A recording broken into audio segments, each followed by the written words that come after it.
Baik, Assalamualaikum warahmatullahi wabarakatuh. Waalaikumsalam warahmatullahi wabarakatuh.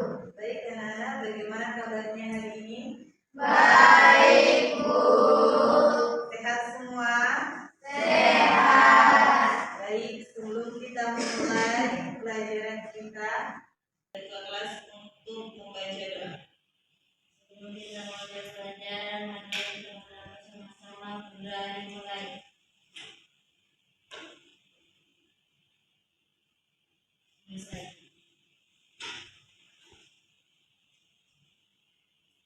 Baik, sebelum kita melangsungkan kegiatan belajar, Ibu Guru akan mengabsen dulu.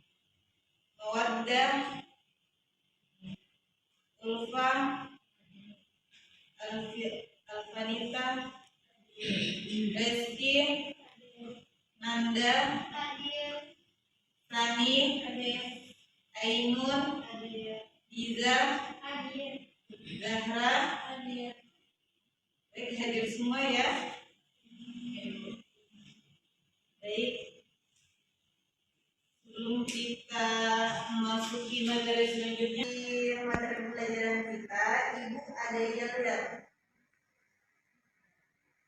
Jadi nanti ikuti Ibu Guru, ada sapuk semangat. Nah, sapuk semangat, ikuti semua Bu Guru ya nanti. Sapuk semangat.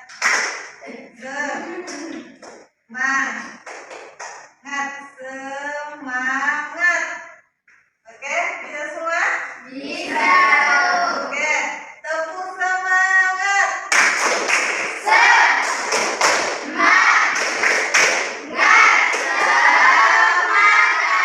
Masuki materi selanjutnya, masih ada yang ingat materi yang kemarin? Apa? Baik, ada yang tahu apa itu teks berita? Teks berita adalah teks yang menyampaikan kabar atau informasi mengenai peristiwa faktual dan aktual kepada masyarakat. Faktual artinya sesuai fakta dan tidak mengada-ngada, sedangkan aktual artinya hangat atau baru saja terjadi.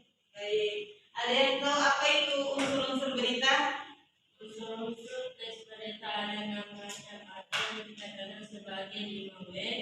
1H yaitu apa, di mana, kapan, siapa, mengapa, dan bagaimana.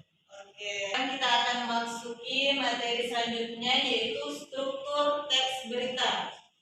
Sebelum kita masuk struktur teks berita, ada pengertian teks berita. Teks berita adalah teks yang menyampaikan kabar atau informasi mengenai peristiwa faktual dan aktual sebagai masyarakat. Berikut harus berdasarkan fakta dan disampaikan secara aktual. Nah, jadi struktur teks berita. Materi kita selanjutnya adalah struktur teks berita. Struktur teks berita terbagi menjadi 3 struktur, yaitu kepala berita, tubuh berita, dan ekor berita. Kepala berita adalah bagian awal yang memuat banyak informasi penting, yaitu apa, di mana, dan siapa. Dan yang kedua itu struktur tubuh berita. Struktur tubuh berita berisi penjelasan mengenai informasi yang disampaikan pada bagian kepala berita. Pada bagian tubuh berita terdapat pada jawaban atas pertanyaan mengapa dan bagaimana peristiwa itu terjadi. Dan yang ketiga yaitu ekor berita. Ekor berita adalah informasi tambahan yang tidak mempengaruhi pokok berita. Ekor berita, informasi tambahan yang tidak mempengaruhi pokok berita. Jika ekor berita dihilangkan, maka tidak terpengaruh terhadap pokok berita. Mengapa demikian? Karena sebab keenam unsur berita sudah dijelaskan dengan lengkap di bagian kepala berita dan tubuh berita. Baik, contoh berita. Judul, kepala berita, tubuh berita, dan ekor berita. Judul: Gempa bumi mengguncang kota Bandung. Itu adalah judul berita. Dalam berita itu terdapat 3 struktur, yaitu kepala berita, tubuh berita, dan ekor berita. Kepala beritanya adalah contoh kepala berita: Kota Bandung diguncang gempa bumi dengan kekuatan 5,5 SR pada pukul 10 WIB pagi ini. Itu adalah kepala berita. Contoh tubuh berita: Gempa bumi tersebut menyebabkan beberapa bangunan di kota Bandung mengalami kerusakan. Tidak ada laporan tentang korban jiwa dan peristiwa ini. Contoh ekor berita yaitu pemerintah setempat telah menginstruksikan warga untuk tetap waspada dan siaga menghadapi kemungkinan gempa susulan. Dan selanjutnya yaitu analisis struktur berita. Jadi itu tadi contohnya, dan ini sekarang analisis struktur berita. Kepala berita adalah Kota Bandung. Ini analisisnya struktur berita. Ini kepala berita: Kota Bandung diguncang gempa bumi dengan kekuatan 5,5 SR pada pukul 10 WIB pagi ini. Itu mengandung informasi penting tentang peristiwa gempa bumi. Jadi kepala berita itu mengandung informasi paling penting tentang peristiwa gempa bumi. Dan yang kedua, tubuh berita: Gempa bumi tersebut menyebabkan beberapa bangunan di kota Bandung mengalami kerusakan. Tidak ada laporan tentang korban jiwa dalam peristiwa ini. Jadi ini menjelaskan dampak gempa bumi dan situasi terkini. Jadi tubuh berita itu menjelaskan tentang kejadian yang sedang terjadi. Kalau kepala berita tentang unsur berita seperti apa, kapan,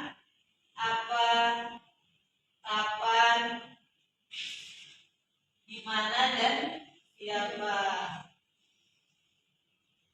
Yang ketiga yaitu ekor berita.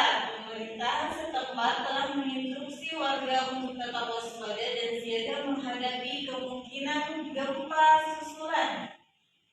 Jadi ekor berita ini mengandung informasi tambahan tentang tindakan pemerintah.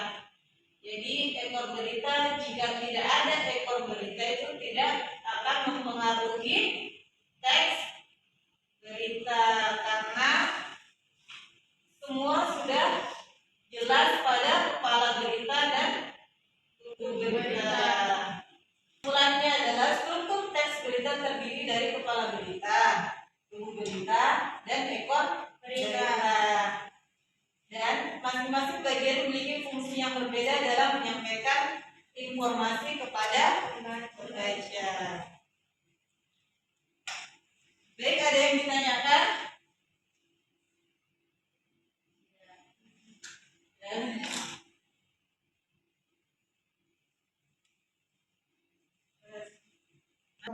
Apa yang perlu dipahami?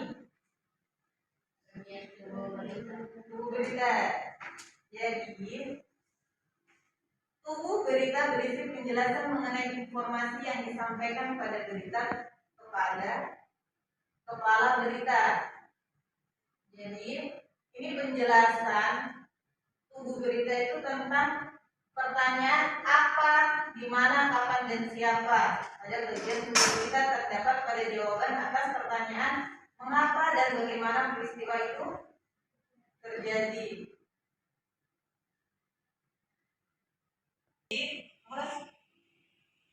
Baiklah, jadi struktur teks berita itu adalah memiliki 3 struktur. Yang pertama yaitu kepala berita, tubuh berita, dan ekor berita. Jadi, kepala berita adalah bagian awal yang memuat banyak informasi seperti yaitu apa, di mana, dan kapan, dan siapa. Contohnya tadi seperti Kota Bandung diguncang gempa bumi dengan kekuatan 5,5 SR pada pukul 10 WIB pagi ini. Jadi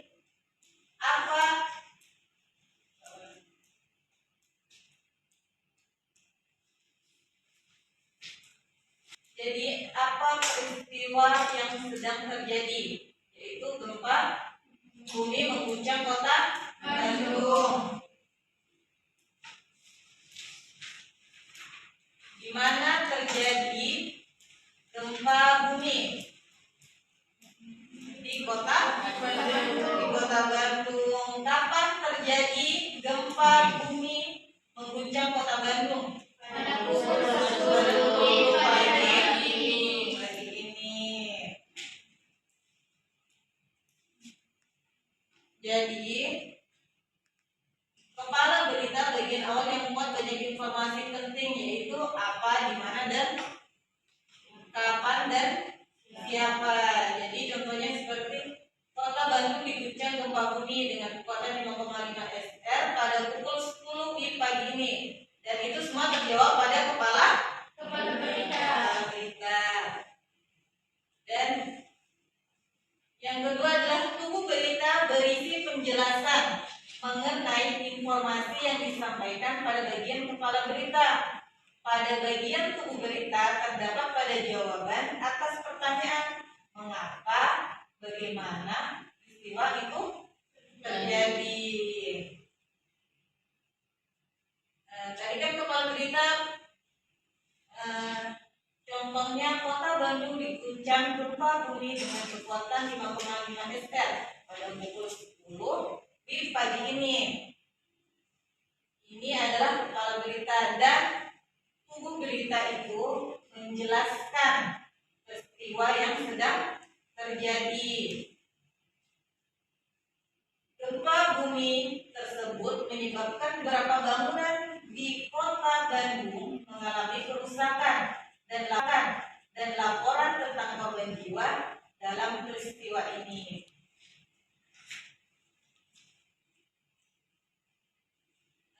Dan yang ketiga yaitu ekor berita. Ekor berita adalah informasi tambahan yang tidak mempengaruhi pokok berita. Contoh, pemerintah setempat telah menginstruksi warga untuk tetap waspada dan siaga menghadapi kemungkinan gempa susulan. Kalau tidak ada ekor berita, mempengaruhi teks berita atau tidak? Tidak, karena di kepala berita dan tubuh berita telah terjawab semua tentang masalah gempa bumi mengguncang kota Bandung. Itulah anak kesimpulan dari pembelajaran kita tadi, struktur teks berita, yaitu struktur teks berita terdiri dari 3 kepala, yaitu kepala berita, tubuh berita, dan masing-masing bagian memiliki fungsi yang berbeda dan menyampaikan informasi kepada pembaca. Baik, sampai di sini ada yang ingin ditanyakan? Baik, sebelum Ibu menutup materi pembelajaran kita, marilah kita bersama-sama membaca doa kafaratul majelis.